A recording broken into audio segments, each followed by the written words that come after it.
ಚುನಾವಣೆ ವಿಚಾರವಾಗಿ ಎಲ್ಲ ನಾವು ಅಹಿಂದ ಸಮಾಜದ ಮುಖಂಡರು ಸೇರಿ ಇವತ್ತು ತಮ್ಮಲ್ಲಿ ನಮ್ಮ ಅಭಿಪ್ರಾಯವನ್ನು ಹಂಚ್ಕೊಳ್ಳೋಣ ಅಂತ ನಾವು ನಾವು ಈ ಒಂದು ಭಾಗದಲ್ಲಿ 80% ತನಕ ನಾವು ಅಹಿಂದ ಸಮಾಜದವರು ಈ ಒಂದು ಕ್ಷೇತ್ರದಲ್ಲಿ ಇದ್ದೀವಿ. ನಾವು 80% ಇಂದ ಮೇಲೆ ಇದ್ದೀವಿ. ಶಿವಶಂಕರಪ್ಪ ಇರೋ ತನಕ ಶಿವಶಂಕರಪ್ಪ ಇರೋ ತನಕ ನಾವು ಯಾರೂ ಆ ಕಡೆ ಗಮನ ಹಾಕಿದ್ದಿಲ್ಲ. ಯಾಕಪ್ಪ ಅಂತ ಹೇಳಿದ್ರೆ ಅವರೇ ಒಂದು ಒಳ್ಳೆಯ ಸೆಕ್ಯುಲರ್ ಲೀಡರ್ ನಮ್ಮ ಜಿಲ್ಲೆಯಲ್ಲಿ, ಮತ್ತು ನಮ್ಮ ಊರಿಗೆ ಒಳ್ಳೆಯ ಯಜಮಾನರು ಅಂತ.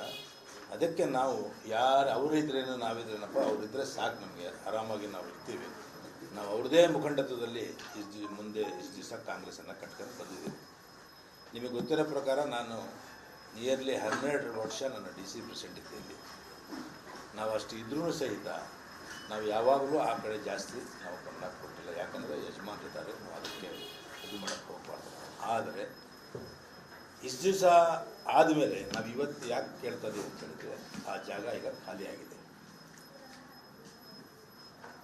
ಆ ವಿಚಾರವಾಗಿ ನಮ್ಮ ಎಲ್ಲ ಹಿಂದ ವರ್ಗದ ಸಮಾಜದವರೆಲ್ಲ ಸೇರಿ ನಮ್ಮಲ್ಲಿ ಒಂದು ಒಗ್ಗಟ್ಟಿಂದ ಒಂದು ಮಾತೇನು ಬಂದಿದೆ ಅಂತ ಹೇಳಿದ್ರೆ, ನಿಮ್ಮಲ್ಲಿ ಅಲ್ಪಸಂಖ್ಯಾತರು ಜಾಸ್ತಿ ಇದ್ದೀರಿ, ನೀವು ಕೇಳಬಹುದು, ನಿಮಗೆ ಅಧಿಕಾರ ಇದೆ, ಕೇಳಿ.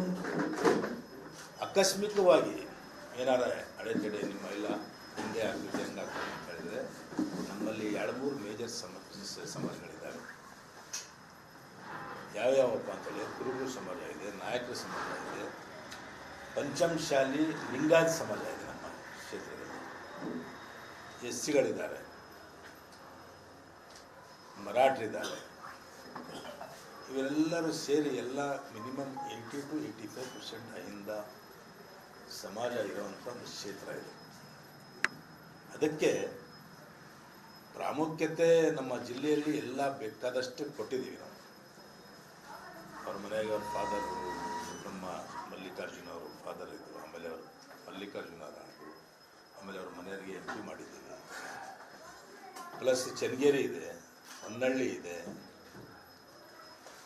ಇನ್ನೂ ಬೇಕಾದಷ್ಟು 4 ಕಡೆ ಅವರು ಇದ್ದಾರೆ.